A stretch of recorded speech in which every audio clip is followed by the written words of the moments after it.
मंगलाचरण करेंगे। ओम नमः सिद्धेभ्यः। जय श्री ओम नमः रिकॉर्डिंग सिद्धेभ्यः। रिकॉर्डिंग लगा दीजिए, रिकॉर्डिंग हाँ, कर दिया। रिकॉर्डिंग कर दीजिए। ओम नमः सिद्धेभ्यः। जय श्री ओम नमः सिद्धेभ्यः। जय श्री ओम नमः सिद्धेभ्यः। मंगलम भगवान वीरो मंगलम गौतमो गणी मंगलम कुंद कुंदाद्यो जैनधर्मोस्तु मंगलम सर्वमंगल मांगल्यम सर्व कल्याण कारकम प्रधानम सर्वधर्माणां जैनम जयतु शासनम जैनम जयतु शासनम जैनम जयतु शासनम। ज्ञानार्णव ग्रंथ का 19वां अध्याय, कषाय की निंदा। रचयिता है ग्रंथ के शुभ चंद्राचार्य। हमने अभी तक जो क्रोध के बारे में जो कुछ पढ़ा, हो सकता है कि जो लोग नहीं किसी कारण से ज्वाइन कर पाए, उन्होंने हो सकता है इसमें रिकॉर्डेड सुना होगा, क्योंकि पिछले 3-4 दिनों में इसमें काफी अच्छा डिस्कशन हुआ है। बहुत अच्छे से लोगों ने पार्टिसिपेट किया है और वो खुद भी एक बार सुने बीच में कि हमने किस तरह से पार्टिसिपेट किया, तो उनको भी अच्छा लगेगा। तो इसलिए मेरा आप सबसे आग्रह है कि बीच बीच में, यहाँ तक कि जो जिन्होंने लाइव सुना है, पार्टिसिपेट किया है, वो भी एक बार इसको रिकॉर्डेड को सुने, तो उससे बहुत लाभ होने वाला है। तो आज अपन बात करेंगे गाथा नंबर 39 से। उसके पहले 38 नंबर में पढ़ूंगा।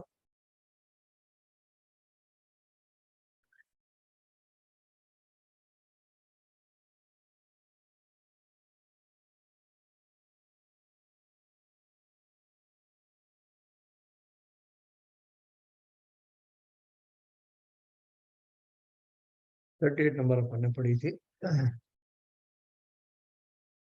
स्वस्थ चित्त वाले तो सभी प्रायः सत्य शौच समाधि युक्त होते हैं, परंतु उपसर्ग करने वाले शत्रु के आने पर धैर्य रखना ही धैर्य गुण प्रशंसा करने योग्य है। और अपन ने ये बात पढ़ी थी। उसके ऊपर भी जो था, उसका भी भाव यही था। उपसर्ग आने पर क्षमा नहीं की और शत्रु के सम्मुख आने पर शस्त्र विद्या का प्रयोग नहीं किया, तो उनका अभ्यास करना व्यर्थ ही हुआ। देखो, हमारे साथ भी यही है। हम जो कुछ स्वाध्याय कर रहे हैं, अपन ने उसके प्रैक्टिकल एस्पेक्ट भी सब बहुत अच्छे से डिस्कस किए कि मैं अपनी श्रावक की भूमिका में हूँ, गृहस्थ की भूमिका में हूँ, और वहाँ इस तरह के प्रसंग रोज आते रहते हैं। या कई बार क्रोध करना भी पड़ता है। कई बार दूसरे के क्रोध को शांत करने के लिए क्रोध करना पड़ता है। कभी किसी बच्चे आदि को या किसी को समझाने के लिए क्रोध करना पड़ता है। तो उस क्रोध में और जिस क्रोध की चर्चा चल रही है, उसमें कुछ अंतर है क्या? और मैं उस क्रोध को, जो सामायिक अपनी सामान्य जो क्रोध आदि की प्रक्रिया होती है, जिसमें मैं मुझे कुछ क्षोभ होता है, कुछ खेद होता है, उससे निकल करके वो मुनि वाली जो है, जो क्षमा है, उसको धारण कैसे करूं। तो अपन ने बात करी थी कि हमारी भूमिका में थोड़ा सा फर्क है। जैसे विरोधी हिंसा वगैरह भी हमारे यहाँ आती है, आरंभी हिंसा वगैरह तो आती है। तो विरोधी हिंसा के समय में इस तरह का क्रोध आदि भी होता है, जिसमें अपने उसको बचाव आदि की व्यवस्था की जाती है। लेकिन हमारा उद्देश्य निरंतर ये रहना चाहिए कि दैनिक जीवन में भी जब कभी इस तरह से क्रोध आदि के प्रसंग आए, तो उनमें अंदर से गहराई से किसी के प्रति क्रोधित मत होना। क्योंकि अपन ने पढ़ा है कि ये सब जो प्रसंग आते हैं, वो सब मेरे ही पूर्वकृत कर्मों के उदय के कारण आते हैं। और वो सब जिनके माध्यम से वो घटनाएं प्रकट होती हैं जो मैं नहीं चाहता, वो वास्तव में निमित्त बनते हैं उन कर्मों के जो मैंने ही किए थे। ऐसा भाव रख करके किसी से अंतर से क्रोधित मत होना। और धीरे धीरे करके जो जो अपन ने पढ़ा है कि मैंने क्या किया था पहले, और मैं क्षमा आदि का प्रयोग करूं, उसमें थोड़ा चतुराई धारण करते हुए, हमको उद्देश्य यही है हमारा कि मैं अंदर से भी शांत बनता जाऊं। क्योंकि एक दिन मुझे मुनि बनना है, और मुनि बनने के बाद तो ये सारे विकल्प समाप्त होना ही है। तो इसलिए उनकी प्रैक्टिस अगर अभी से करूंगा, तो उस विद्या में मैं पारंगत हो जाऊंगा। और जैसा हमने कहा कि संसार एक बहुत बड़ी प्रयोगशाला है, उस प्रयोगशाला में मैं ये अभ्यास करता रहूंगा, तो धीरे धीरे करके आप देखेंगे जो चीजें मुझे आज मुश्किल लग रही है, नहीं साहब वैसा आ जाएगा तो फिर मैं कैसे शांत रह सकता हूँ, वैसा हो जाएगा तो कैसे शांत रह सकता हूँ।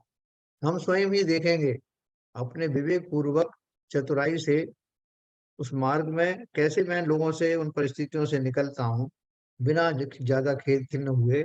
ये सब मैं स्वयं ही अपने विवेक से करके देखूंगा और पाऊंगा कि मैं पहले व्यर्थ ही इस सब में क्रोधित होता रहता था, बिना उसके भी काम चलता है। तो एकदम तो हम हमारा क्रोध शांत नहीं होगा, क्योंकि बहुत सारे कार्यों में जो है कई कई बार खेद होता है, खेद खिन्न होता है, जिसे फ्रस्ट्रेशन कहते हैं, क्षोभ होता है ना, किसी को कुछ डांटने के भाव भी आते हैं।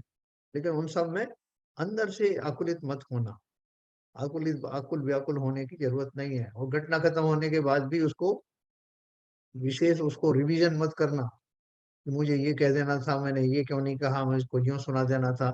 ये सब नहीं करना, क्योंकि जब वो चिंतन करते हैं तो फिर से नए कर्मों का बंध होता है।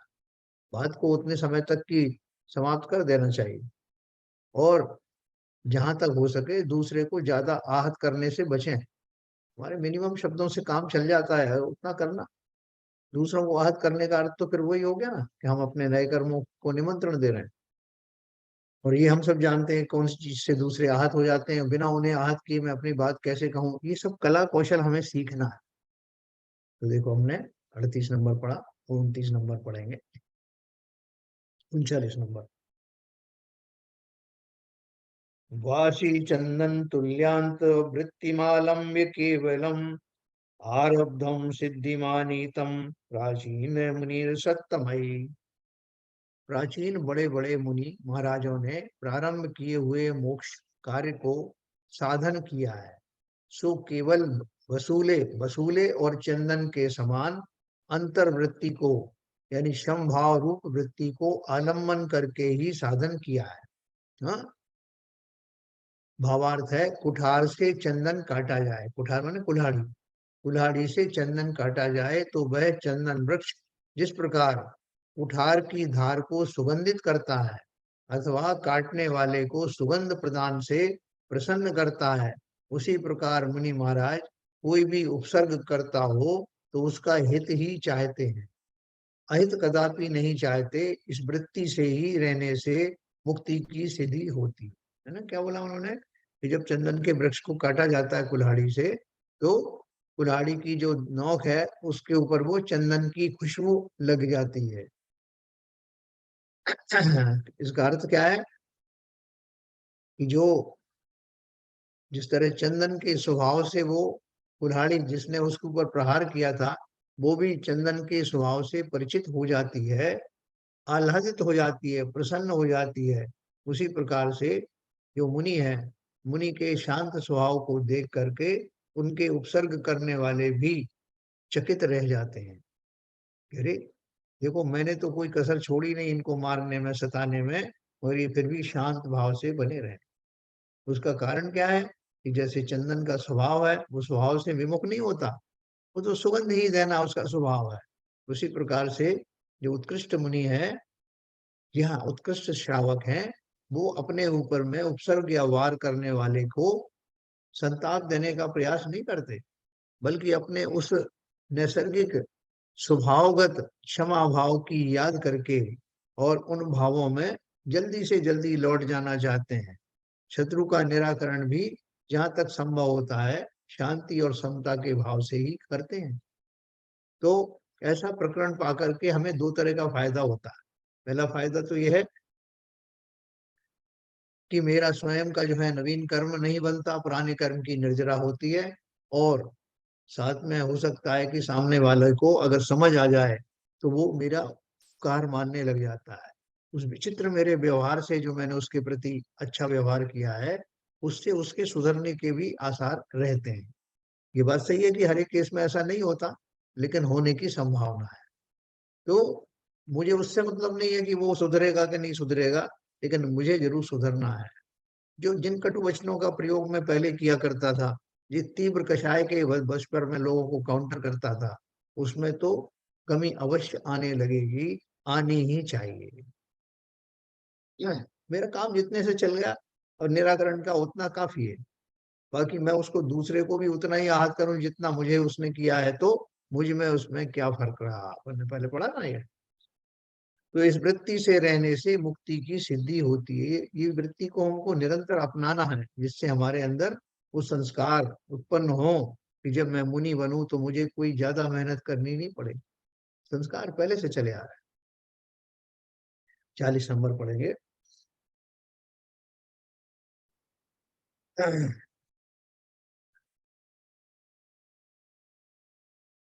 ऋतेर्वाण्यै स्वयं जातेर्रूप सर्गै कलंकितम् येषां चेतः कदाचित्तर्न प्राप्ताः श्रेष्ठ संपदः। जिनका चित्त अन्य किए सर्ग से तथा अचेतन पदार्थों से स्वयमेव प्राप्त हुए उपसर्ग व परिचय से कलंकित हुआ, उन्होंने अपने इष्ट कार्य की संपदा की प्राप्ति कदापि नहीं की। हाँ, देखो भावार्थ में वही बात कही उन्होंने। यह प्रसिद्ध है कि जो उपसर्ग व परिसमों के आने पर मुनि मार्ग से च्युत हो गए, उनके कभी सिद्धि नहीं हुई, है ना। उपसर्ग व परिसमों के आने पर मुनि मार्ग से डिग गए तो उन्होंने सिद्धि क्या की। इसी बात के लिए तो जो परिचय जय कराया जाता है कि अगर उपसर्ग आए तो हम पहले से तैयार रहें कि उन उपसर्गों से कैसे निवृत्त होंगे। तो और अगर वो नहीं कर पाए तो फिर बोले हमने उस मार्ग को कैसे अपनाया, अपने जो है क्षमा भाव की सिद्धि कैसे हुई। तो इसलिए वो आवश्यक लक्षण जो है हमारे मुनि पने के, वो अवश्य प्रकट होना चाहिए, ऐसा मुनियों की अपेक्षा से कहा। श्रावकों की अपेक्षा से भी उसी प्रकार समझना। 41 नंबर है। प्राकृताय न रुष्यन्ति कर्मणे निर्विवेक न है तस्मिन्नपि च क्रुदयन्ति यस्तदेव चिकित्सति। विवेक रहित अज्ञानी पुरुष पूर्व जन्म में किए हुए कर्मों के यानी पापों के लिए रोष करते नहीं, और जो पुरुष क्रोध के निमित्त मिलाकर उन पाप कर्मों की निर्जरा करता है, अर्थात वैद्य के समान चिकित्सा करता है, उसके ऊपर क्रोध करते हैं, सो यह किसी प्रकार भी युक्त नहीं है। क्योंकि अपने कर्म की निर्जरा करावे वह तो वैद्य के समान उपकारी है, उसका तो उपकार ही मानना चाहिए। उस पर क्रोध करना बड़ी भारी भूल व कृतज्ञता है ना।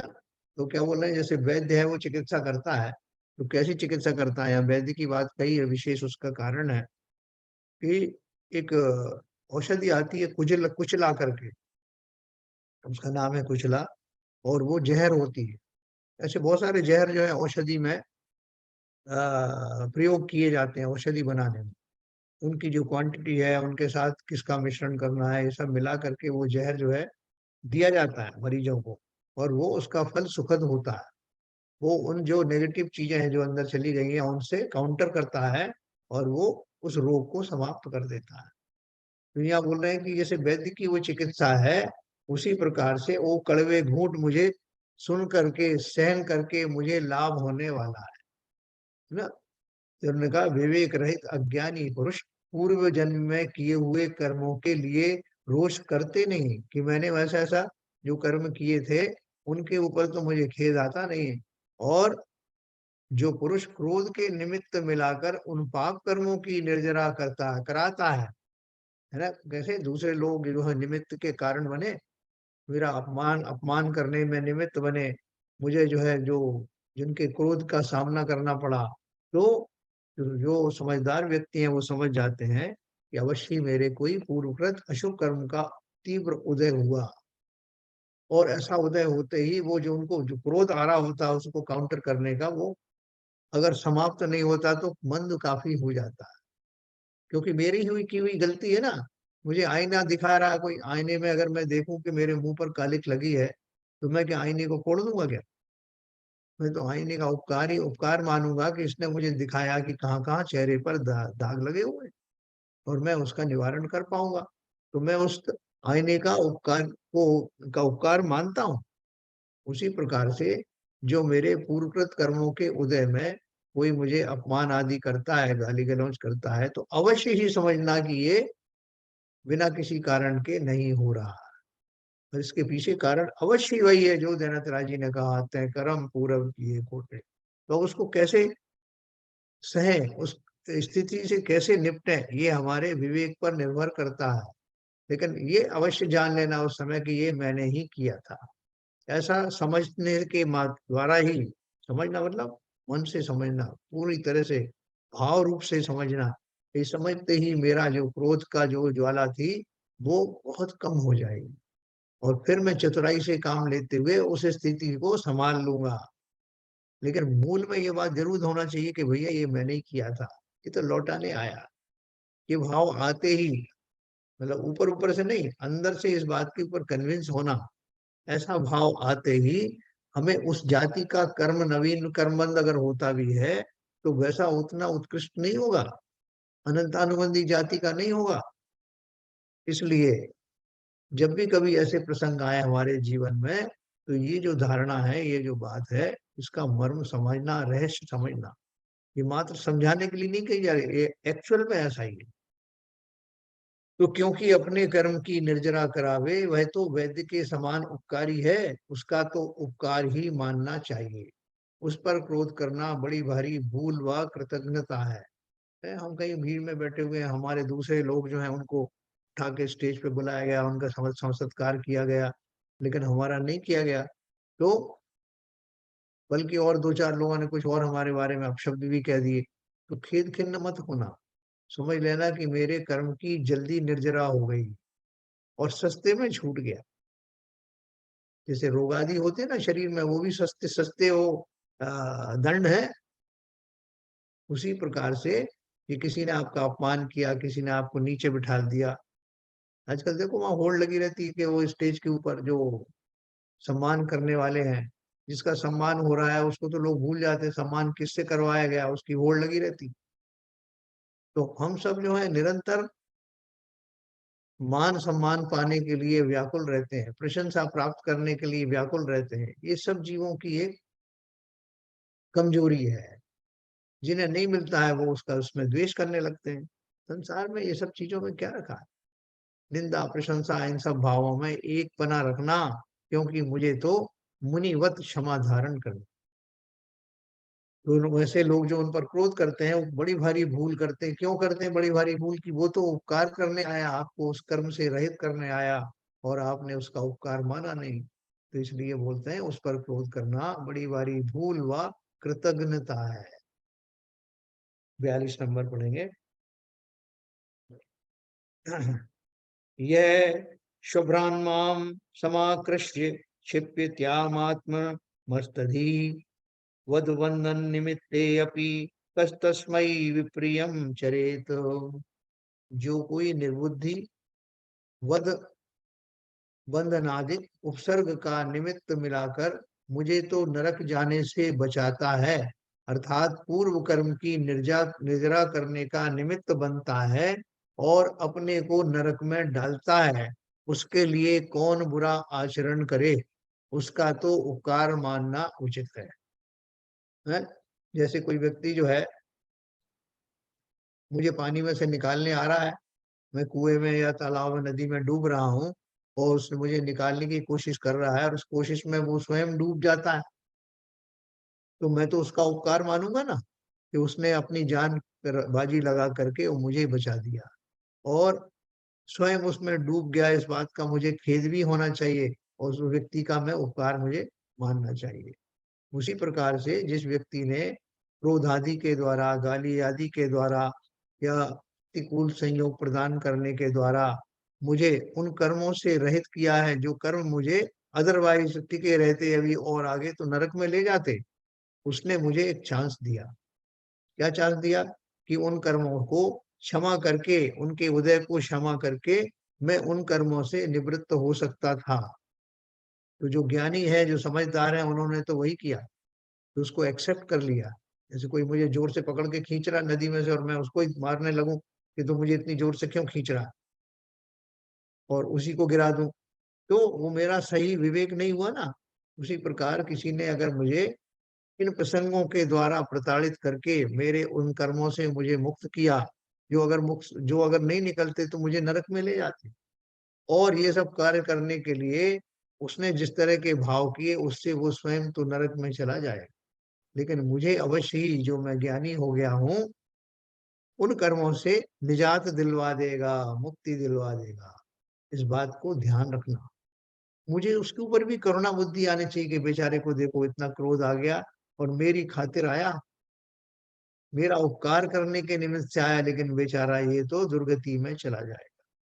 कैसा भाव रख करके उसका एहसान मानना, बजाय उस पर क्रोधित होने के। ये बहुत समझदारी वाले, बहुत धैर्य वाले लोग ही इस तरह का भाव ला पाते हैं। लेकिन मैं हम लोग कम थोड़ी है, ला पाते तो हम कोई अलग मटेरियल के थोड़ी बने हैं। हम भी इस भूमिका को निभाने के लिए कटिबद्ध हो जाएं, तैयार हो जाएं। मुझे भी जहां तक संभव हो ऐसा ही जीवन में करना है। धीरे धीरे करके मेरी एक छवि बन जाएगी, मेरी एक इमेज बनेगी, और वो इमेज के फलस्वरूप भी बहुत सारे जो मेरे उपसर्ग हैं वो कम होने लगेंगे। सत्ता में मौजूद मेरे पूर्वकृत कर्मों में भी संक्रमण होगा, और फलता है जो आगे वाले आने वाले जो कर्म हैं वो हल्के होकर के आएंगे। सब तरफ से मुझे लाभ ही लाभ। 43 नंबर पढ़ते हैं।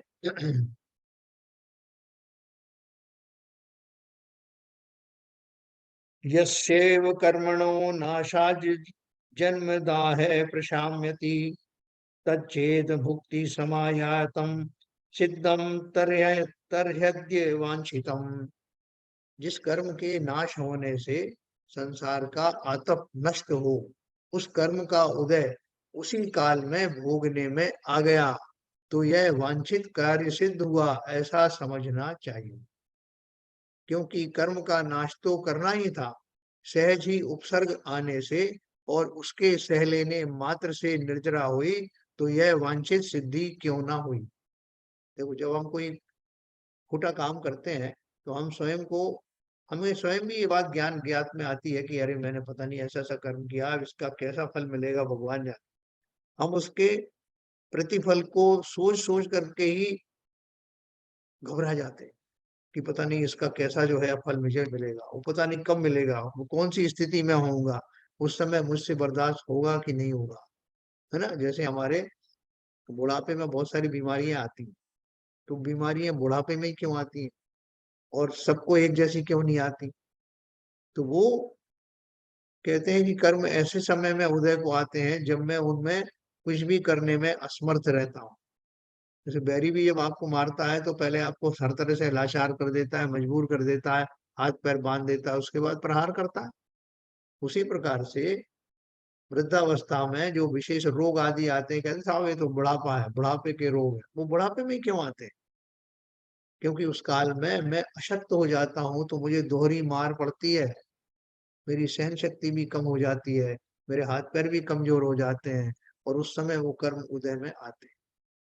लेकिन अगर कोई कोई जो है पुण्यशाली है, तो उनके वो कर्म जो है वो पहले ही निपटा देते हैं। जिस समय मैं सहने की परिस्थिति में हूँ, उन कर्मों के फल को सह सकता हूँ और चिंतन भी अच्छा कर सकता हूँ, ऐसा उस काल में ही अगर वो कर्म आ जाए, मुझे भयंकर रोग आदि हो जाए, मुझे कोई बहुत सारा जो है अपमान के घूंट पीने पड़े, तो समझ जाना कि प्रकृति ने मेरे साथ में बहुत फेवर किया है, मेरा बहुत पक्ष किया है, कि मुझे उन कर्मों से अभी मुक्त करा दिया है। जब जिस समय मेरा चित्त भी शांत है, मुझे वो चातुर्य भी आता है उनसे निपटने का, मेरी मानसिक और शारीरिक स्थिति भी अच्छी है, अच्छा हुआ यो अभी निपट गया, ऐसा भाव रखना। नहीं तो वो जब कर्म आएंगे उदय में, उस समय ऐसा भीषण उत्पात मचाएंगे और मेरी शक्ति क्षीण हो चुकी होगी, तो मैं कैसे उसको बर्दाश्त कर पाऊं। इसलिए घबराना नहीं। शरीर में आने वाले रोग या छोटे मोटे शोक आदि के प्रसंग, देखो शोक भी आते ही रहते हैं जीवन में। जो जो हमारे नाते रिश्तेदार हैं, हमारे आसपास के जीव हैं, मित्र आदि हैं, उन सब का भी तो मरण निश्चित है ना। तो वो निश्चित है, तो अपने अपने समय में आता है। उनसे मैं शोकाकुल अगर होता हूँ, तो मैंने वस्तु वस्तु स्थिति को जाना क्या? उसी उसको जान करके जो थोड़ा बहुत शोक जो है फॉर्मल होता है, वो तो होता है, लेकिन अंदर से उनका शोक भी मत करना, क्योंकि उन सब प्रक्रिया में लाभ कुछ नहीं है, कर्म बंध विशेष होता है। उसी प्रकार से क्रोध आदि के जो परिणाम आए, ऐसे प्रसंग आए जिनमें कोई हमको अपमानित कर रहा हो, गाली गलौज कर रहा हो, धक्का मुक्की कर रहा हो, तब भी अंदर से तो ये भाव अवश्य रखना। भले ही हम जो छोटा मोटा प्रतिकार जो हमें वहां उस समय अपने बचाव में करना पड़ता है वो हम करते हैं, लेकिन अंदर में भाव अवश्य यही रखना कि ये घटना ऐसे ही नहीं हुई, ये बस मेरे साथ ही क्यों हुआ साहब, सबके साथ होता है, अलग अलग समय में सबके साथ कुछ ना कुछ होता रहता है। तो इसलिए उन्होंने बोला, जिस कर्म के नाश होने से संसार का आतप नष्ट हो, उस कर्म का उदय उसी काल में भोगने में आ गया, है ना, जल्दी निपट लिए, तो यह वांछित कार्य सिद्ध हुआ ऐसा समझना चाहिए। क्योंकि कर्म का नाश तो करना ही था, जो कर्म मैंने बांधे थे, और उसको कैसे मैं नाश करूं, नए कर्म बांध के करूं, पुराने कर्मों की निर्जरा करके करूं, नवीन कर्म ना बांधते हुए करूं, और उच्च कोटि की क्षमा धारण करके करूं, ये सब चॉइस मेरे पास है। सहज ही उपसर्ग आने से और उसके सह लेने मात्र से निर्जरा हुई, तो यह वांछित सिद्धि क्यों ना हुई। ना गज कुमार मुनि की अपन बार बार जिक्र करते हैं ना, तो ऐसे और भी बहुत सारे मुनि हुए, उपसर्ग केवली हुए, उनको उस काल में अगर वो उपसर्ग नहीं होता तो उनके वैसे उत्कृष्ट भाव नहीं बनते जिनके माध्यम से उनको केवल ज्ञान हो गया। क्योंकि वो कर्म तो उदय में रहेगा जब तक वो मुक्ति होती नहीं, और वो एकदम जो प्रचंड कर्म था उदय में इस रूप से आया, और कब आया, जब वो उसको न केवल सहन करने की स्थिति में थे, बल्कि उसके माध्यम से अपने ध्यान को और भी ज्यादा उत्कृष्ट बनाने के दशा में थे, इसलिए उन्हें उसी उपसर्ग को झेलते हुए केवल ज्ञान की प्राप्ति हुई। तो ये हमारे लिए भी समझने वाली बात है, संसार में हमारे लिए भी बहुत मुश्किल नहीं है, हम इसको और भली भांति समझेंगे तो अवश्य ही इसमें कुछ ना कुछ तो हम अभी कर पाएंगे। 44 नंबर पढ़ेंगे। अनंत क्लेश सप्तार्ची प्रदीप्तेयं भवाटपी तत्रोत्पन्न किम सयस्त दुद्धो व्यसनोत्कर है। यह संसार रूपी अटवी है, सो अनंत प्रकार के क्लेश रूपी अग्नि से जलती है। सो उसमें उत्पन्न होने वाले जीव क्या उस संसार रूप वन में उत्पन्न हुए दुखों के समूह को नहीं सहते हैं, अर्थात सहते ही हैं। तब मैं वो जो उपसर्ग जनित अल्प दुख को सह लूंगा, तो फिर संसार के अनंत दुख नहीं होंगे, ऐसा विचार करना चाहिए। है जो संसार रूपी अटवी है, सो अनंत प्रकार के क्लेश रूपी अग्नि से जलती है। देखो यहाँ अमेरिका में बहुत सारे जो है वहां पे जंगल हैं बड़े बड़े घने, उन घने जंगलों में निरंतर आग जलती रहती, आग लगती रहती, वहां का टेम्परेचर इतना होता है। कुछ एरिया है यहाँ के, वहां निरंतर लगती रहती। तो बोलते हैं कि वो, और वो अग्नि कभी इससे घर्षण हो गया, कभी उससे घर्षण हो गया, और कभी छोटी अग्नि कभी बड़ी अग्नि, कहीं कहीं ज्वालामुखी भी होते हैं। तो वो तो इस तरह तरह की अग्नि रहती है, और यहाँ संसार में कैसे अनंत प्रकार के क्लेश रूपी अग्नि है ना, कितने कितने विषाद हैं। किसी की कोई वस्तु छीन ली गई, किसी की कोई न पत्नी का हरण कर लिया, किसी के जो है वो हाथ पैर तोड़ दिए, किसी का अपमान कर दिया, बहुत सारे प्रकार के दाह के कारण हैं, बहुत सारे कारण हैं जिनसे क्लेश उत्पन्न होता है। सो उसमें उत्पन्न होने वाले जीव क्या उस संसार रूप वन में उत्पन्न हुए दुखों के समूह को नहीं सहते हैं। उस जंगल के अंदर में रहने वाले जो जीव हैं, जो वहीं उत्पन्न हुए हैं, उनको भांति भांति की अग्नि का सामना करना पड़ता है। उसी प्रकार से संसार में रहने वाले जीव, उन कहते हैं दुनिया में जो आया है तो जीना ही पड़ेगा, जीवन है अगर तो जहर पीना ही पड़ेगा, जो पहले एक गाना आया था ना। तो यह जहर पीने का अर्थ क्या है कि यह संसार में यही बिल्कुल सेम भाव है। यहाँ अनंत क्लेश रूपी भावों से जन्य घटनाएं होती रहती, तो उन घटनाओं में सहना ही पड़ता है मुझे। अलग अलग भाव, ऐसा कौन है जो यहाँ जन्म लेता है और उसको कोई किसी प्रकार का संकट नहीं आता। यहाँ तक कि तीर्थंकरों का भी कर्म का उदय में अपन ने देखा है ना, महावीर स्वामी को भी किंचित उपसर्ग हुए, महाप्रसाद भगवान को भी उपसर्ग आदि आए, तो सबको कुछ ना कुछ उपसर्ग तो होते ही रहते हैं। तो संसार में कोई भी व्यक्ति इन कर्मों के उदय से मुक्त नहीं है, और वो जब उदय में आते हैं तो तरह तरह के विपरीत प्रतिकूल प्रसंग उत्पन्न होते ही होते हैं, और हमें उन सबको सहना पड़ता, अर्थात सहते ही हैं। तब मैं जो उपसर्ग जनित अल्प दुख है, अगर मैं इसको सह लूंगा तो संसार के अनंत दुख नहीं होंगे। छोटे मोटे इस तरह के अगर प्रकरण आते हैं तो हंसी खुशी से झेल लेना, ऊपर ऊपर से भी अगर कोई झूठ मूठ क्रोध करना पड़े तो वो अलग बात है, लेकिन अंदर से शांत बने रहना, क्योंकि ये प्रक्रिया जो है ये झूठी प्रक्रिया नहीं है। अवश्य ही मैंने पूर्व में इस तरह के कोई खोटे कर्म किए थे, जिनको जिनको चेंज जो एक्सचेंज करने के लिए, जिनका बदला देने के लिए, जिनको मुझे वापस करने के लिए इन जीवों ने जो जो मार्ग अपनाए हैं, वो सहज में सह लेना। गाली आदि है, मेरा धन का अपहरण कर लिया गया, मुझे मारा पीटा गया, ये सब भाव आएंगे, और हमें बार बार ये तर्क करने की जो है बात आएगी कि साहब ऐसा है, छोटा मोटी गलती होती तो मान जाता, इसने तो मेरे साथ इतना इतना किया साहब, मेरे बच्चों को सताया, मेरी फैमिली को यूं किया, मैं इसे कैसे क्षमा कर दूं? तो भैया, वो भी पहले आपको क्षमा नहीं कर पाया था, जो सामने खड़ा हुआ ये सब आपको प्रताड़ना दे रहा है, जब हमने उसके साथ किया था तब उसने भी यही संकल्प किया था कि मैं अगले भाव में या जब भी संभव होगा इससे बदला लूं, और इसलिए वो ये सब कर पा रहा है, क्योंकि मैं करके निपटा हूं। अब अगर मैं इस बात को नहीं समझा तो ये प्रक्रिया आगे भी जारी रहेगी, कभी मैं उससे बदला लूंगा, कभी वो मुझसे बदला लेगा, और ये निरंतर मेरा संसार चलता रहे। तो इसमें से जो भी चतुर होगा वो अपना संसार चक्र तोड़ लेगा।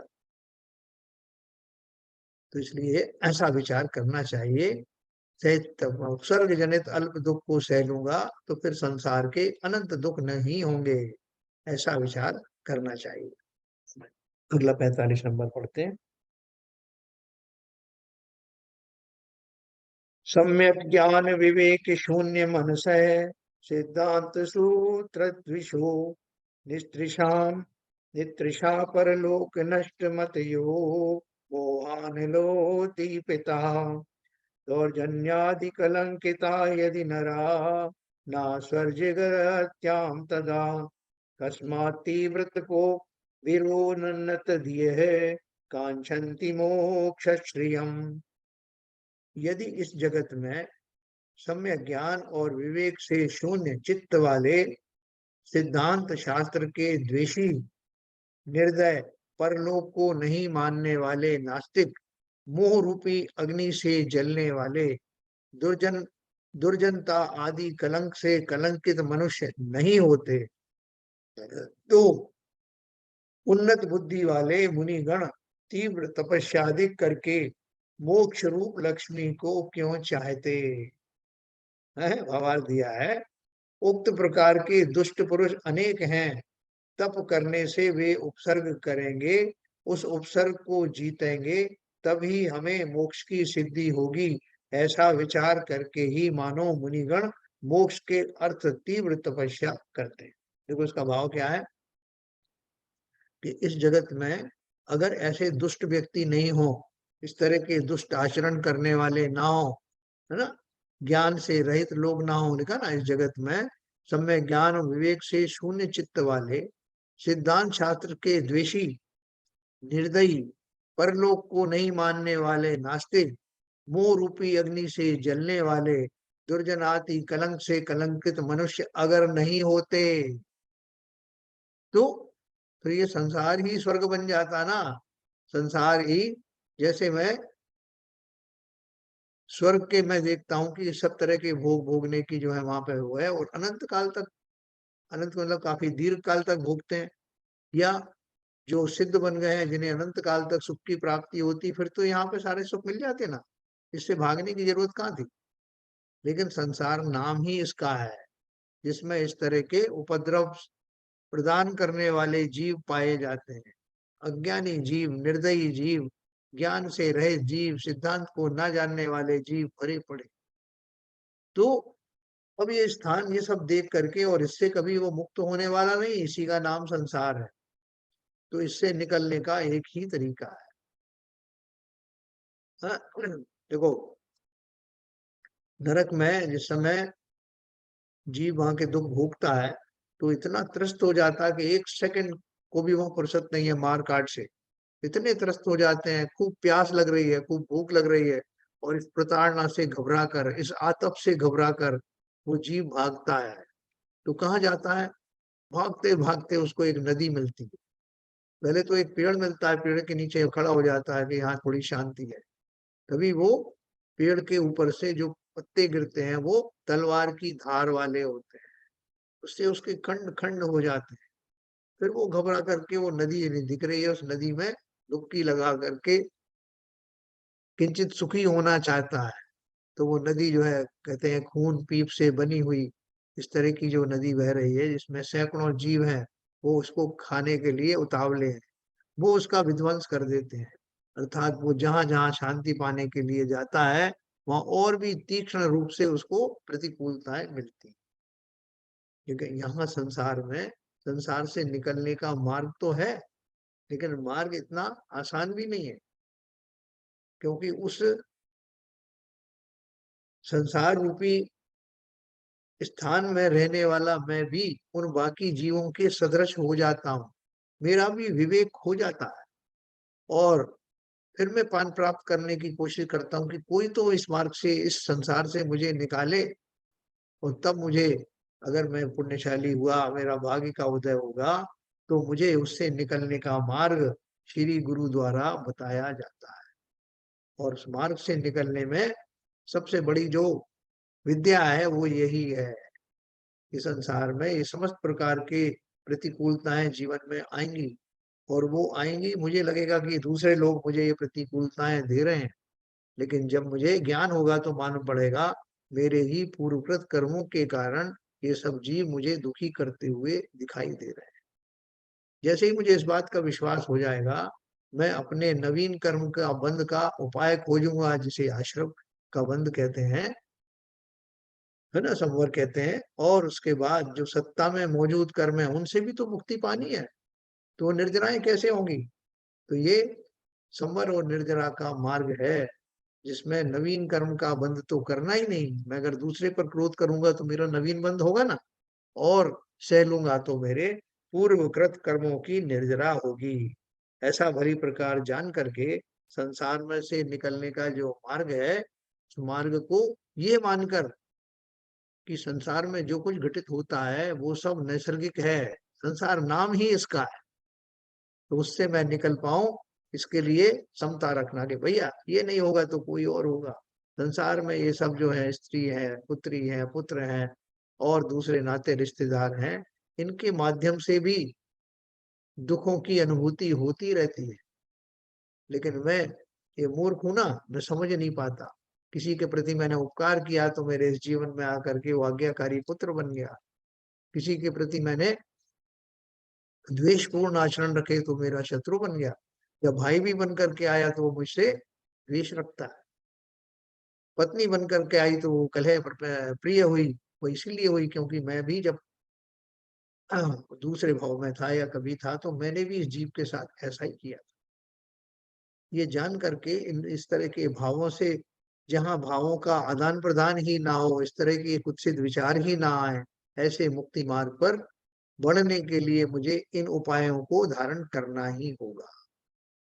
उक्त प्रकार के दुष्ट पुरुष अनेक हैं, तब करने से वे उपसर्ग करेंगे, उपसर्ग को जीतेंगे तभी हमें मोक्ष की सिद्धि होगी। यानी अगर मैं ये सोच के बैठ जाऊं कि भाई साहब मैंने किसी का कुछ बिगाड़ा नहीं, मैं चुपचाप अपने बैठ करके ध्यान कर रहा था, तपस्या कर रहा था, तब भी ये व्यक्तियों ने मुझे परेशान किया, तो ये कौन सी बात है? भैया ये भी संसार का ही एक भाग है। क्योंकि जब मेरे कर्म का उदय जहां भी आता है, जिस भी स्थिति में आता है, उस स्थिति में आएगा। कर्मों को इससे कुछ लेना देना नहीं कि आप कहाँ बैठे बैठे हो, कैसी तपस्या कर रहे हो। लेकिन उनका तो जब उदय, जिस प्रकार का उदय आना होगा, मंद होगा, तीव्र होगा, वो उदय में अवश्य आएगा।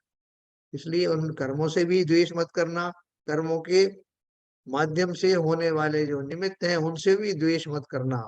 खाली अपनी ही गलती को स्वीकार करना, और आगे से ये गलतियां ना हो, ऐसा भाव निरंतर बनाए रखना। ठीक है, ऐसा हमने 45 नंबर 45 दोहे पढ़े, तो हम थोड़ी चर्चा करते हैं।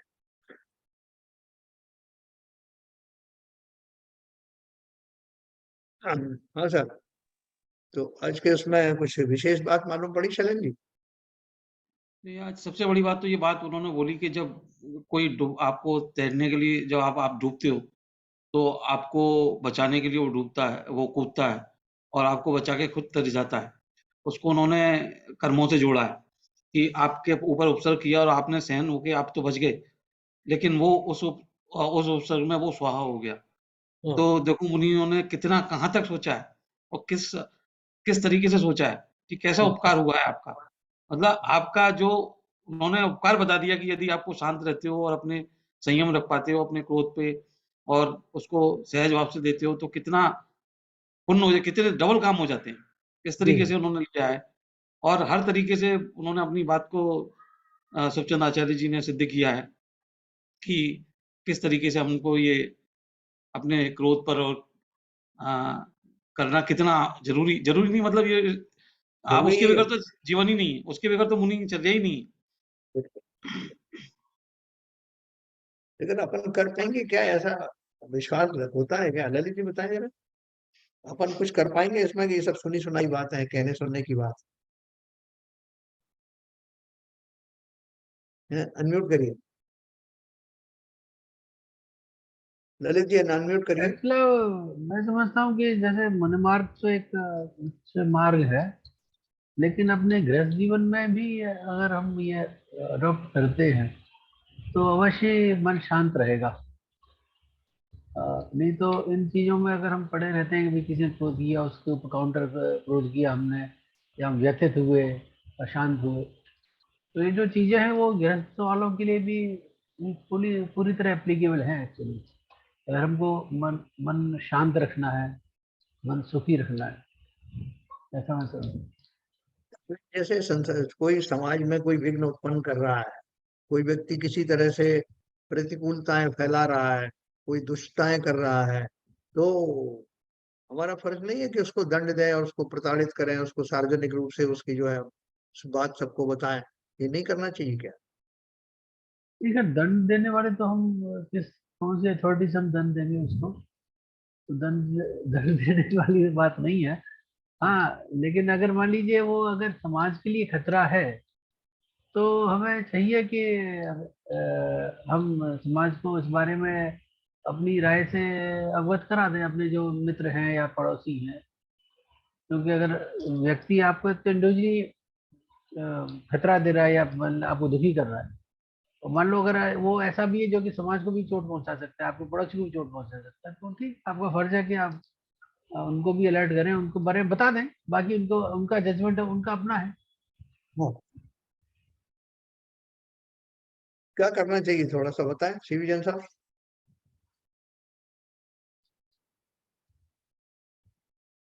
हाँ, अनम्यूट करिए, अनम्यूट। दो चीजें हैं। आपके दो प्रश्न थे इस पूरे उसमें। पहली चीज तो ये से आचार्य जी ने सिखाने की कोशिश की है। ये बहुत बड़ी कला बताई है उन्होंने इससे अपने सीखने के लिए जीवन में, कि अगर कोई प्रसंग आता है जिसमें आपको क्रोधित होना पड़ रहा है या कोई आपके आर्थ ध्यान के प्रसंग बन रहे हैं, तो उससे हमको समता भाव में किस तरह आना है। तो उसके लिए उन्होंने उदाहरण देके कई दोहों में जो भी आज पढ़े उन्होंने यही व्याख्या की है कि उनको आप समझिए आपके कर्मों की निर्जरा हो रही है और आपके कर्मों से जो पूर्व संस्कार से कर्म बंधे हैं उससे आपको मुक्ति मिल रही है। तो उस भावना को रख के समता भाव रखेंगे तो आगे कर्म नहीं बनेंगे, तो आपका ही उद्धार होगा। पहली चीज तो ये है जो मैं समझ पाया हूँ। दूसरा, आपने जो सामाजिक व्यवस्था के ऊपर जो बात पूछी कि इस तरह का कोई विघटन कर रहा है तो बहुत खतरा है समाज के लिए, तो उसमें समाज को प्रोटेक्ट करना तो जरूरी है, जो हमारा उत्तरदायित्व है। मगर उसको किसी भी द्वेष भाव से या दंडित करने की भावना को छोड़कर, और अगर उसको सामाजिक रूप से एकत्रित होके उससे उसको स्थापित किया जाए, जैसे मुनि अपने धर्म से डिग जाते हैं तो उनकी चेता स्थापना करते हैं, उस तरह उसको समझा के अगर सही रास्ते पर लाके और किया जाए तो वो ज्यादा उचित होगा, बजाय किसी तरह का दंडित करने की भावना या विघटन करने से कोई फायदा नहीं है, उससे तो हमारे ही कर्म बंद होंगे। बहुत मेरे बढ़िया, तो दो विचार है। बहुत बढ़िया। तो उसमें जो है दूसरा तरीका जो है ये भी हो सकता है कि जैसे हम अपने बहुत सारे कार्य करने में साम दाम दंड भेद सब तरह के उपाय करते हैं कि नहीं इससे कहलवा दिया, उससे कहलवा दिया, इससे करवाया, अपने काम कराते हैं ना। उसी प्रकार से इस तरह की स्थिति आने पर भी बजाय उस उन व्यक्तियों को जो कि किसी तरह की बाधा समाज में फैला रहे हैं, उनसे बचने के लिए अपन बहुत सारे उपाय कर सकते हैं जिसमें दूसरों नहीं, के वही द्वारा मैंने कहा कि समझाना। उसको सही कहा दूसरे आपने। दूसरे तरीके से डिप्लोमेटिकली जिसको हाँ, कहते हैं, बिल्कुल। शांत भाव से हमारे को दूसरा रास्ता निकाल के पतली गली से निकलना जिसको कहते हैं ना, हाँ, कि मेरे पतली भी गली कर्म से ना निकल ना जाओ बंधे, अपने। दूसरा व्यक्ति आहत भी ना हो, और उसके जो अ, खोटे आचरण है उनसे समाज को वो मुक्ति मिल जाए। ऐसा हम कर सकते हैं, बिल्कुल किया जा सकता है। लेकिन हम सीधे सीधे अगर वैसे ही आक्रामक होकर के करें जान के, तो हमें उसमें क्या अंतर रहा। ये विशेष ध्यान नहीं, रखना। उससे तो और उस उन परिस्थितियों में तो और ज्यादा क्या कहते हैं उद्वेग पैदा होगा, हाँ, और बजाय वो चीज शांत होने के और ज्यादा विकराल रूप ले लेंगी, और उससे समाज का भला नहीं होगा और समाज का नुकसान ही होने वाला बहुत बढ़िया। क्या पदम चंडी, आपने तो बहुत बड़े मंदिरों में सब पार्टिसिपेट किया है, आपका क्या कहना बस यही समतावाद तो धारण करना ही पड़ेगा साहब, जो शास्त्र पढ़ने के बाद यही समझ में आ रहा है हमारे तो। है कि जैसा पहले भाव आते थे अब उनमें अभी में कुछ फर्क नहीं, आया बहुत क्या? फर्क हो गया, बहुत फर्क हो गया। अब तो बिल्कुल शांत रहते हैं, बिल्कुल देखते हैं लोगों की आवाज, यही है। दो जीवों में कहीं झगड़ा चल रहा है, कहीं कुछ कल चल हाँ, रहा तो है, इसमें बीच में बोलना ही नहीं, अपने शांत रहना, बिल्कुल शांत। या तो अपन शांत रहे, या यदि मेरे निमित्त से वो झगड़ा शांत हो सकता है तो वैसा प्रयास करते हैं। लेकिन उसमें अग्नि नहीं डालना और आग में घी का काम नहीं करना। आगे नहीं का काम नहीं करना। अच्छा, वो हमारे समझ में आ जाता है, ये आग में घी का डाल कौन डाल रहा है, कौन डाल रहा है, समझ में आ जाता है ये सब चीज। आ जाता है, बिल्कुल आ जाता है। तो उसमें देखो, जहाँ अपन सामाजिक में है, अभी ग्रस्त जीवन में है, तो हम सर्वथा मुक्त तो नहीं रह सकते। नहीं तो हमें क्या लेना देना, जो हो रहा है हो जाए, ऐसा हम नहीं रह सकते। ऐसा जहाँ जिन परिस्थितियों में किसी को ज्यादा विशेष नुकसान नहीं हो रहा है, वहां तो हम ये कर सकते हैं। लेकिन जहाँ हम देखते हैं कि कोई बहुत ज्यादा हानि पहुंचा रहा है और मैं उसको रोकने में समर्थ हूँ, तो वहां उदासीन नहीं बनना। वहां अपने सत प्रयत्नों के द्वारा सब लाभान्वित हों, और वो व्यक्ति जो किसी इस तरह के आचरण कर रहा है उसको भी सीधा आघात ना पहुंचा करके, जैसे इनका ना सीबीएन साहब को, डिप्लोमेटिकली मैं इस कार्य को अगर कर पाता हूँ, मैं कंट्रीब्यूट कर पाता हूँ तो करूँ, लेकिन बहुत सावधानी पूर्वक, कि मेरे इस प्रोसेस में नवीन कर्म का बंध ना हो, मेरे अंदर में क्षोभ और क्रोध के भाव उत्पन्न ना हो, दूसरे का दिल में ना दुखाऊं। इस तरह की डिप्लोमेसी के साथ अगर मैं कर सकता हूं तो करूं, नहीं तो ना करूं। ठीक है सर, और कोई इसमें देखा कुछ कहना? बिल्कुल सही। जहाँ तक आपको कुछ सबसे कहना बड़ी है? बात ये है कि जो समाज में कोई भी कार्य होते हैं और कोई भी व्यवस्थाएँ होती हैं, तो उसमें हमको जिनको व्यवस्था की हमने ज़िम्मेदारी दी है, जिनको व्यवस्था का काम दिया है, उन पे हमको ट्रस्ट होना चाहिए। और यदि उन पे हमको कभी ऐसा लगता है हमको कि वो काम जो है, समाज के हिसाब से या ट्रस्ट के हिसाब से वो उचित नहीं हो रहा है, तो उसको प्रॉपर स्टेज पे जाके उस बात को आप रख सकते हो। 1 टू 1 होने से या बहस करने से या व्हिस्परिंग करने से वो बात बहुत खराब हो जाती है। क्योंकि उस बात को कहीं अपनी बात को रखे जाए, विरोध दर्ज कराया जाए कि जहाँ पर प्रॉपर स्टेज हो। भई जहाँ और अधिकारी हैं उनको भी भई कि ये हमारा इसमें विरोध है कि इस तरह का कार्य नहीं होना चाहिए। तो इस तरीके से मतलब एक मतलब जैसे सिविल साहब ने बोला डिप्लोमेटिक तरीके से इस बात को सुलझाया जा सकता है। रादर देन टू 1 करना और सामने-सामने चिल्लाने लगना और आप मतलब क्योंकि जो सामने वाली व्यवस्था कर रहा है उसके ऊपर क्या-क्या जोर है, कैसे-कैसे व्यवस्था की है, क्या-क्या परेशानियाँ आई हैं, वो हमको नहीं मालूम रहती। और हम तो बस जब जाते हैं और जब भी देख के हम उसमें नाराज़ हो जाएँ तो वो उचित नहीं है, अनुचित है। बहुत बढ़िया। चाहे वो हमारा घर हो, गृहस्थी हो, चाहे जो समाज हो, सब में अगर हम बैकग्राउंड में ये बात लेके चलेंगे कि जो कुछ भी घटित हो रहा है, मान लो समाज में कोई अव्यवस्था फैल रही, तो वो समाज के जितने भी अवयव हैं, जितने भी लोग हैं, वो सारे ही अपने अशुभ कर्म से पीड़ित हैं। आपने कोई बड़ा प्रोजेक्ट धर्म का शुरू किया और उसमें व्यवधान आ रहा है, तो जितने जितने पार्टिसिपेंट, सबका अशुभ का उदय है।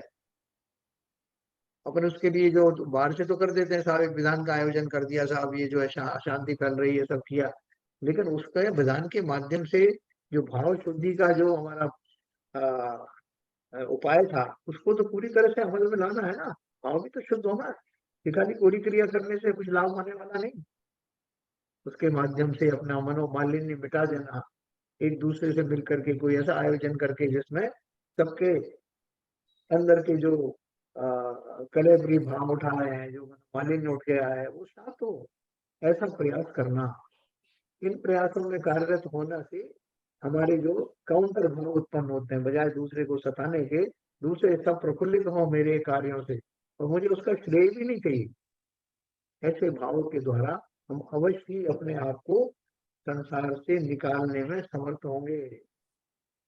ये उसका उपाय है। ठीक है सर, किसी को और कुछ कहना हो क्या नीरजा जी? आपने सही बोला है, ऐसा ही होना चाहिए।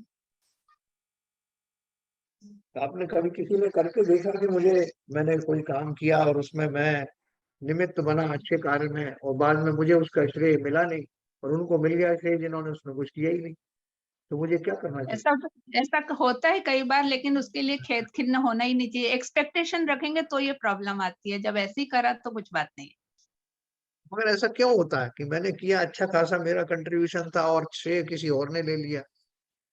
उसके तो यश कर्म का उदय था, हमारा कर्म का उदय नहीं था। बराबर बराबर, है ना। ये अपन को सिद्धांत भले प्रकार समझ करके अपने आप को शांति में रखना, और वो मेरा वो जो मैंने अभी किया है, भले ही मेरा अयश कर्म के उदय के कारण वो प्रकट में नहीं आ रहा है, लेकिन वो कहीं ना कहीं रिकॉर्ड जरूर हुआ है और समय आने पर जी उसका प्रतिफल अच्छे रूप में मुझे मिलेगा। जी। तो कहावत है ना सर, जैसे नेकी आज का। आप बता रहे थे कि उसने किसी, आपने बताया जैसे कि उसने का संकल्प किया कि मैं किसी अगले जन्म में इससे बदला लूंगा, तो ये कोई जना संकल्प लेता है तभी बदला लेता है कि उसका मतलब ऐसा लगता है जैसे सब सुनने से कि एक लिमिटेड लोगों में जो बातें होती हैं वो संस्कार उसी में घूमता रहता है, मतलब पर्याय जब आती है तो उसी में इंसान जन्म लेता रहता है। कि ऐसा होता है कि बदले की भावना है तो बदला लेना ही तो तभी हो सकता है। नहीं नहीं नहीं नहीं, देखो ऐसा है, चलना है तुम्हें फिर पिकनिक में? कर्म का बंद होने के बहुत सारे तरीके होते हैं। 4 बजे आ जाएंगे। ये म्यूट कराइए सर। सरिता जी, आपके यहाँ से आवाज आ रही शायद? तो कई कई बार जो है वो कर्म के हमारे बंध तो निरंतर होते हैं, हम जिस छोटे भाव से करें, छोटे भाव से जी करें, सबका बंध निरंतर होता है। सामने वाला व्यक्ति जी अगर आहत नहीं भी हुआ, ये मैं आपको बताऊं, सामने वाला व्यक्ति मेरे गाली से आहत नहीं भी हुआ, तब भी मेरा बंध रुकेगा नहीं, हम्म मेरा बंध तो अवश्य होगा। जी लेकिन अगर मेरे भाव इतने ज्यादा जी उत्कृष्ट हैं, उतने ज्यादा जघन्य है, तीव्र है, कि वो सामने वाले को उद्वेलित कर देते हैं और वो बदला लेने की भावना करता है, तो उसके बदला लेने की संकल्प के कारण नहीं, हम्म बल्कि मेरे आहत करने हम्म वाले व्यवहार के कारण कठोर कर्मों का बंद होता है। वो तो उसमें वो जुड़ जाता है संकल्प से, मैं अच्छा इसका बदला लूंगा, क्योंकि वो कर्म उसी जाति का था जिसमें आदान प्रदान होना है। सामने वाले व्यक्ति के वैसे भाव आते हैं, अच्छा। तो वो दोनों सब कुछ जो है ये हाँ, मतलब कभी कभी ऐसा होता है सामने वाले व्यक्ति में भाव होते हैं बदले के, लेकिन दूसरे में ऐसा कोई बात ही नहीं होती है, वो फालतू में ही लड़ रहा होता है और कहता है मैं तो बदला लूंगा, तो उसमें क्या, उसकी विवेचना कैसे होगी? बिल्कुल आपने सही कहा। अब जैसे एक ही भाव मेरा ऐसा है, मैंने दो लोग सामने खड़े हुए थे, जब मैंने कहा तो उनमें से एक ने तो उसको हंस करके मुस्कुरा करके या कम क्रोध करके उसको झेल लिया, लेकिन दूसरा खड़ा हुआ तो उसने तुमने मेरा जी। इतना अपमान किया, मैं इसका बदला अवश्य लूंगा। हमारे जो भाव थे वो एक ही प्रकार के थे, जिनसे दो व्यक्तियों ने अलग अलग तरह से उसका वो संकल्प लिया। एक ने जी। नहीं लिया, एक ने लिया। तो अब सवाल जी। ये है कि चूंकि बड़े दूसरे ने संकल्प जी। लिया है, इसलिए मेरा उसने तीव्र गति से वो आएगा, या पहले वाले ने कम लिया उस हिसाब से आएगा। तो मेरा जो कर्म है उनसे निरपेक्ष जी। है कि वो क्या सोचते हैं और क्या नहीं सोचते, उनसे कुछ मतलब नहीं है, वो तो अपनी दशा के जी। खुद मालिक है। लेकिन मेरे जो भावों की जो दशा है अच्छा। वो कितने प्रकार की थी, कितनी तीव्रता थी, उसके हिसाब से कर्म का बंध होगा। जरूरी नहीं कि जिसने हाँ, संकल्प किया कि मतलब एक के मन में कोई भावना ही नहीं है कि बदला लें या हाँ, लड़ें। अगला हाँ, जना फालतू में लड़ा भी जा रहा है और वो कह रहा है मैं बदला लूंगा, मैं तो बदला लूंगा। तो जिसके भाव अच्छे हैं उसको उस पे कोई फर्क नहीं पड़ेगा, उसके कर्म उसी हिसाब से माइल्ड रहेंगे सब। बिल्कुल। मैंने हल्का सा बात कही किसी को और किसी ने जोश में आया कि मैं तुम्हें मार के रहूंगा और बदला लूंगा। अब वो जो कर्म उदय में आया मान ली, तो वो जो व्यक्ति है जो जो संकल्प जी। करके रखा है कि आपसे बदला लूंगा, वो कोशिश भी करेगा, लेकिन आपका कुछ बिगड़ेगा नहीं, क्योंकि आपका कर्म उस जाति का था ही नहीं। समझे बात? अच्छा। हाँ, आपको कुछ नहीं बिगड़ेगा, क्यों? आपने जी। ऐसा कर्म किया ही नहीं था। तो वो अपने भाव उसको आएगा भी तो हल्का जी। भाव आएगा, या वो आपका कुछ बिगाड़ नहीं कर पाएगा। नहीं, लेकिन इसके कॉन्ट्रेरी ये जी। भी है हाँ, कि जैसे जो हमने पहले भी इसमें पढ़ा है, जैसे हमारा क्षमा भाव है सामने वाले के प्रति, तो एक कालांतर में क्षमा भाव उसके प्रति रखते हुए तो उसके भी भाव चेंज हो जाते हैं, ऐसा नहीं है। ये वो कभी बहुत ही ज़्यादा अतिशय में होता है, जब यदि आदमी बहुत ही कटुता और बहुत ज़्यादा आर्त ध्यान में गया हो, तब जाके ये सारी चीज़ें बनती हैं। यदि कोई आपका क्रोध हुआ है, कोई परेशानी हुई है और किसी गलतफ़हमी की वजह से सामने वाला बहुत ज़्यादा क्रोधित है और आप क्षमा भाव रखते हो, आप उसको समझते हो और धीरे-धीरे कालांतर में आप उसके प्रति कोई भी कलुषता भाव नहीं रखते हो, तो हो सकता है कि कालांतर में 2, 4, 6 महीने, साल भर में उसका भी मन साफ हो जाता है। ज़रूरी नहीं है कि ये कर्म इतने बहुत ज़्यादा आगे चलें।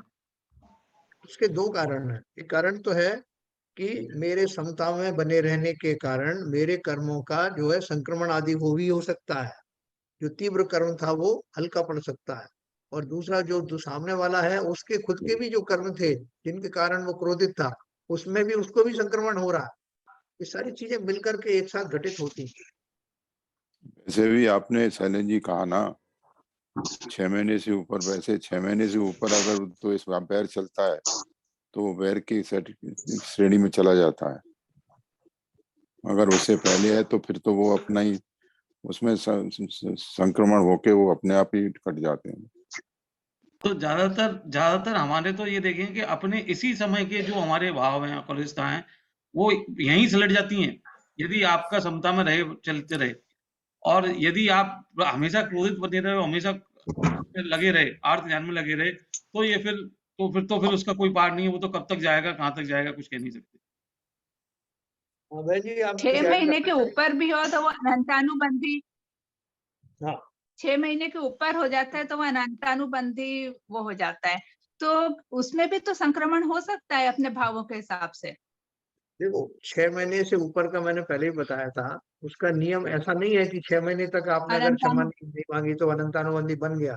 उसका अर्थ सीधा सीधा ये है कि हुँ। जिन जीवों को उतने क्रूर परिणाम रहते हैं कि 6 महीने का काल निकल जाने पर भी वो क्षमा करने के भाव नहीं आते, तो ये माना जाता है कि उसके भाव इतने क्रूर थे जो अनंतानुबंधी वाले क्रोध के कैटेगरी में आते हैं।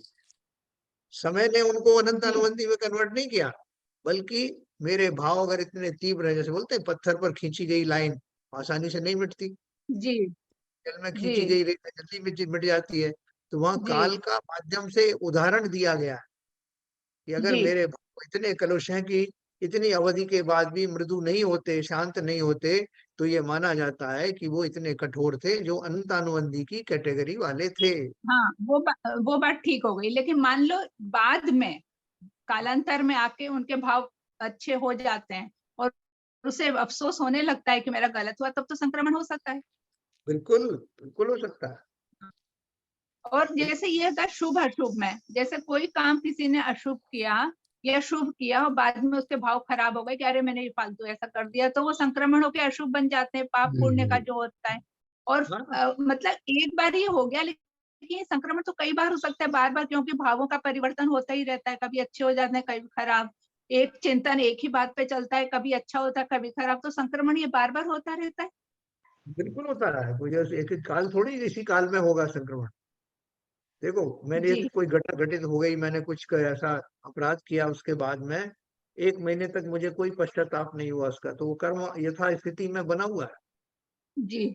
अभी अचानक से मुझे कहीं किसी का उपदेश लगा, मैंने अपने आलोचनावाद प्रतिक्रमण आदि किए, और मुझे लगा जी कि मैंने कैसे ही काम किया, उस टाइम मुझे पश्चाताप आया, तो वो कर्मों में हलचल तो हो जाती है, जी। तो संक्रमण क्या होते फिर हैं। उससे अपनी कर्मों का ढीले पड़ते होंगे क्या? बिल्कुल पढ़ते हैं, बिल्कुल पढ़ते हैं, नहीं तो क्या फायदा ये सामायिक आलोचना पाठ करने से। हाँ, फिर संक्रमण होगा ही कैसे। जैसे कई बार देखा है कि कोई के पहले तो रिश्ते अच्छे होते हैं, कोई क्रोध नहीं करता, लेकिन कालांतर में जाके कुछ ऐसा होता है कि वो अपने से क्रोधित रहने लगता है या चिढ़ने लगता है, तो ये भी हाँ, क्या हमारे कर्मों का उदय है? क्योंकि हाँ, पहले तो हमारे रिलेशन मालिक से बहुत अच्छे थे। हाँ, बिल्कुल, ये कर्मों का यही तो रहस्य है। जैसे मैं भी तो करता हूँ, किसी से प्यार करता हूँ, फिर कभी किसी बात पे उससे द्वेष करने लगता हूँ। अपन करते हैं कि नहीं? तो मुझे अब ये बात उसकी अच्छी नहीं लगती। बोले पहले तो अच्छी लगती थी, मुझे पहले बात अलग थी, अब मुझे उसकी ये चीज नहीं पसंद आती। तो मेरे उसी जाति के मिक्स कर्म बंद होते हैं, और जब वो उदय में आते हैं, तो ऐसे वाले कर्म आते हैं, तो वो दूसरा व्यक्ति मेरे से लाड़ करता है। जब दूसरे आते हैं द्वेष वाले, तो उसको भी मुझसे द्वेष हो जाता है। ये सब टिट फॉर लेकिन टैट है, सीधा। हाँ, कई बार क्या होता है, जैसे मान लो ठीक है कोई क्रोध कर रहा है, ठीक है, अपन मान लो सामने से कुछ नहीं बोल रहे, शांत है, पर अंदर से कभी कभी हलचल हो जाता है कि भाई सामने वाला क्यों ऐसा कर रहा, तो क्या हमारे कितने कर्म बंधन होते फिर उसमें? मैंने उससे कुछ भी नहीं बोला, वो मतलब मैं शांत रहना चाहती हूँ, पर अंदर से मेरे को भी ये, हमें को मालूम है कि हम अंदर से शांत उतने नहीं है, हाँ। तो देखो, अपना कर्म बंधन कितना हो जाता फिर? देखो सरिता जी, ऐसा है कि प्रकृति में कोई भी काम अकारण नहीं होता। तो अगर हम्म। सामने वाला आप पे भड़क रहा है, तो आप मान के चलिए कि मैंने ऐसे ही कर्म बंद किए थे, जिसके माध्यम से ऐसे परिणत हो रहे हैं। आप भले ही सब कुछ अच्छा कर रहे हैं, और उसके विपरीत मैंने कोई किसी के ऊपर व्यंग भी किया, लेकिन उसको, वो आपको अच्छी तरह से वो उसका वो दे रहा है, कोई आपको दंड नहीं कर रहा है, आपका बात का बुरा नहीं मान रहा है, तो आप बड़ा ताज्जुब करेंगे कि मैंने तो इसको इस तरह से भाव से बोला था, और इसने तो बड़े शांत भाव से लौटाया। तो उसका कारण, दो कारण है। एक तो मेरा पूर्वकृत वो कर्म का उदय में आया, जिस समय मेरे वो जो द्वेषपूर्ण परिणाम का उदय नहीं आ रहा है, कोई अच्छे वाले कर्म का उदय आ रहा है। दूसरा, उस व्यक्ति, सामने वाले व्यक्ति का भी, उसने अपने कर्मों को इस तरह से व्यवस्थित किया है कि वो हर हाल में समता में रहता है। ये दोनों तरफ से होता है। तो इस लेकिन चंदा, यदि हमारा भाव यदि समता में आ जाए, तो ना तो सामने वाला कितना क्रोध कर रहा है उससे हमको कोई फर्क पड़ेगा, ना हम, उससे क्या होगा कि हम ये जो कोशिश करते हैं ना, कभी भी हम एक तरफ देखते हैं कि वो सामने वाले के क्रोध बहुत ज्यादा, हमारा, हम उसके प्रति नहीं है, लेकिन कहाँ कौन से भाव, क्या क्या रीजनिंग है, वो इतनी इतनी ज्यादा मतलब गहरी होती है कि वो एक ह्यूमन माइंड उसको ओपन नहीं कर सकता। तो सबसे बढ़िया जो अपने शास्त्रों में देखा है कि समता में रहो, समता में आ जाओ, तो अपने आप ही खत्म हो जाएगा। आप उसकी ज्यादा चिंता भी मत करो, सोचो भी मत उसकी। बिल्कुल सही है।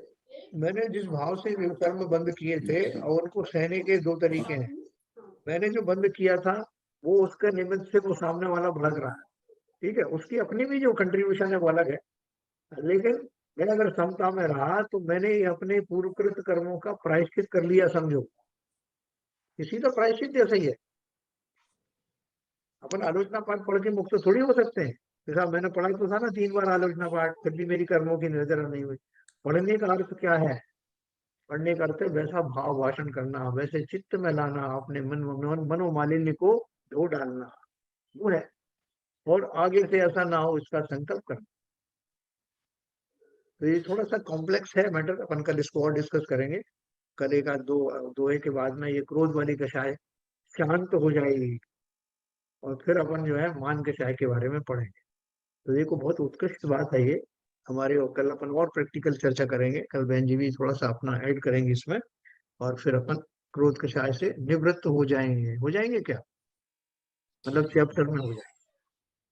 चलिए साहब, सबको जिनवाणी स्तुति करेंगे। हो गया।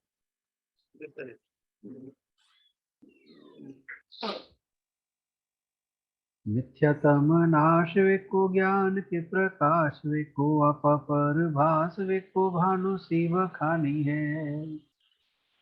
छह द्रव्य जान वेको बंध विधि भान वेको स्वपर पिछान वेको परम प्रमाणी है। अनुभव बताए वेको जीव के जताए वेको काहू न सताए वेको भव्य और आनी है। जहाँ था तार वेको पार के उतार वेको सुख विस्तार वेको यही जिन वाणी है। हे जिन वाणी भारत की तो है जबूदन रैन, जो तेरी शरण गए सो पावे सुख चैन। जिन वाणी के ज्ञान से सूझे लोकालो, सो वाणी मस्तक धरो सदा देते दो, सदा देते दो। जिन वाणी माता की जय। नमोकार।